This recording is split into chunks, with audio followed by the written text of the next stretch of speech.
They told you that God was far away.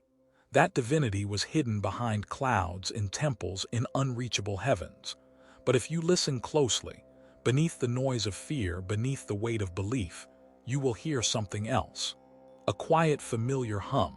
It has always been there. The simple knowing I am.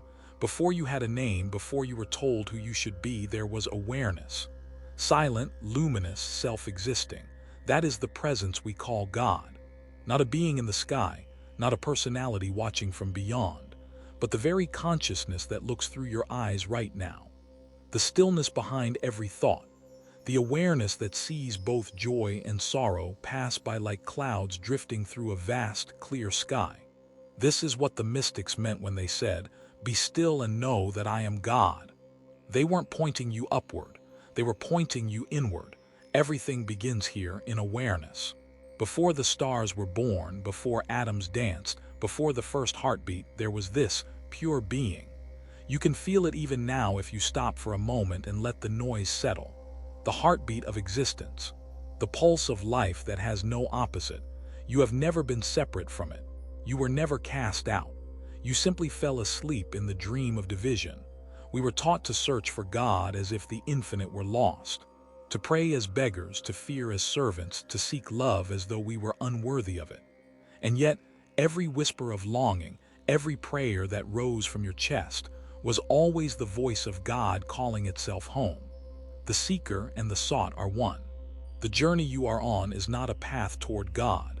It is God remembering itself as you. Look around you now. The trees, the wind, the passing light, everything is this same awareness, refracted through form. You are not a small creature inside the universe. The universe is inside your consciousness. When you understand this, the need to struggle dissolves, because nothing stands apart from you. Every face you meet, every event that unfolds is the echo of your own state of being. The mind resists this.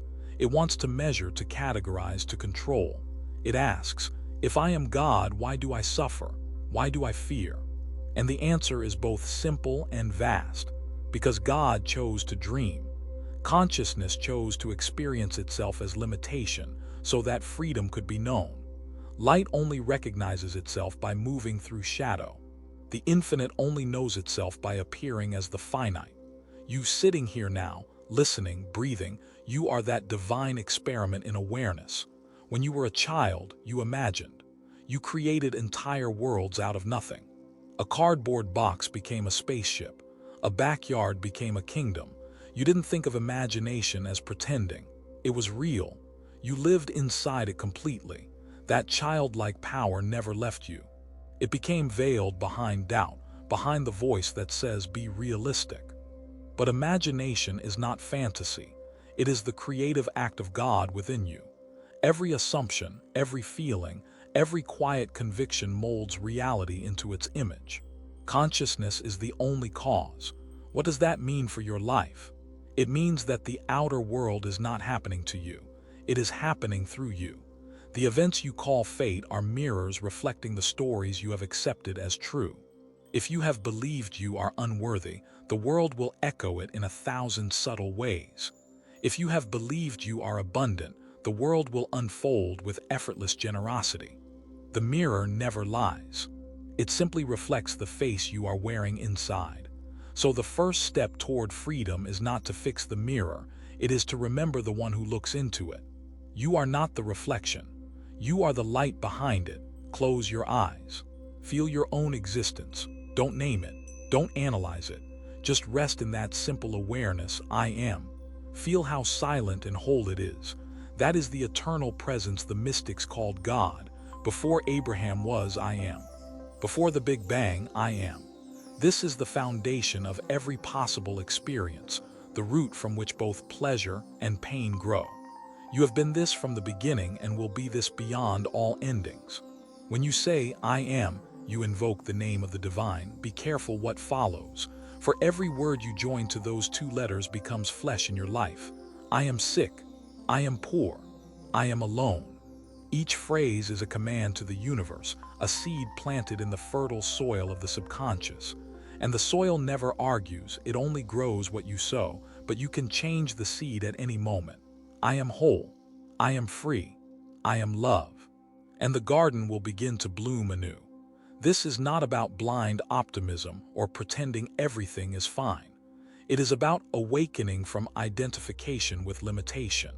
The I am in you has never been sick, never been poor, never been lonely. Those are masks worn by the infinite actor to experience its own creation. You are that actor, and you can lay down any mask at will. The moment you claim a new identity and feeling, creation begins to reorganize itself around it.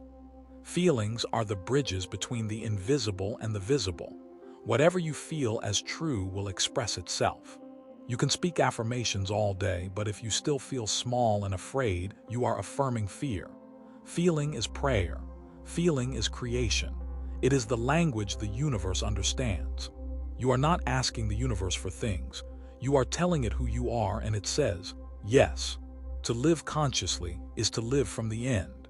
To act not as a beggar hoping for change, but as the embodiment of what is already fulfilled. Imagine walking through your life as though every desire were already realized, not in arrogance but in quiet certainty. Feel the ease of it, the naturalness. When you dwell in that feeling, the outer world must conform. Because reality is not fixed, it is fluid, obedient to awareness. Even the past can be changed. The past is not stone, it is memory, alive in consciousness. Every time you revisit it, you give it new life. Revise the scenes that hurt you. See them through love. See yourself forgiven, whole, victorious. The subconscious accepts the new image and life rearranges to match it. You are not bound by what has been.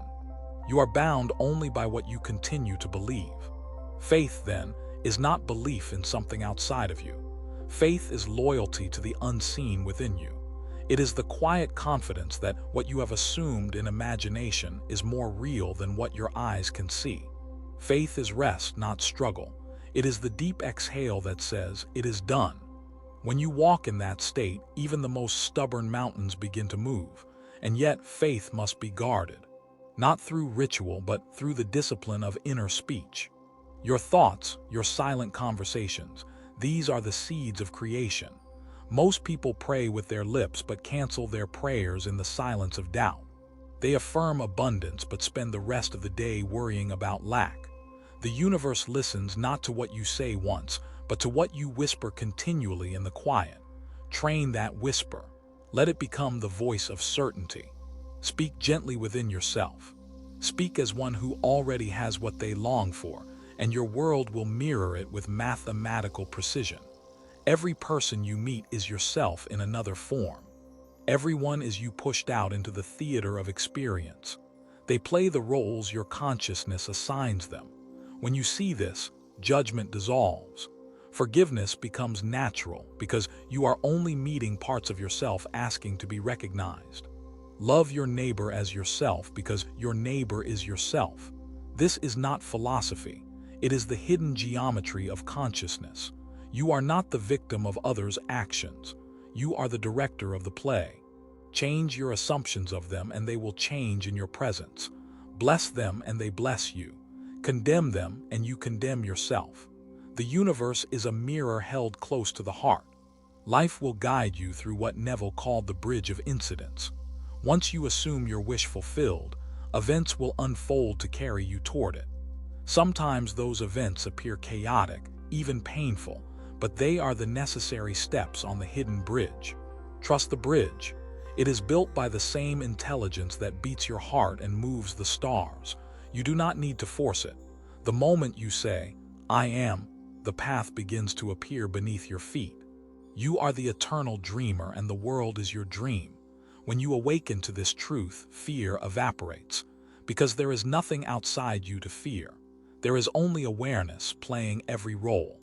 You are the sunlight and the shadow, the seeker and the sought, the question and the answer.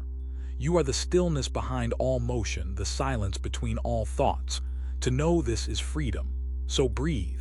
Drop the struggle. Drop the story of lack and loss. Everything you have ever sought is already within the simple knowing, I am. You do not need to become divine, you already are. You do not need to be saved, you only need to awaken. God has never been hidden from you, you have been hidden from yourself. And when you awaken, the world awakens with you. The kingdom of heaven was never a place, it is a state of consciousness.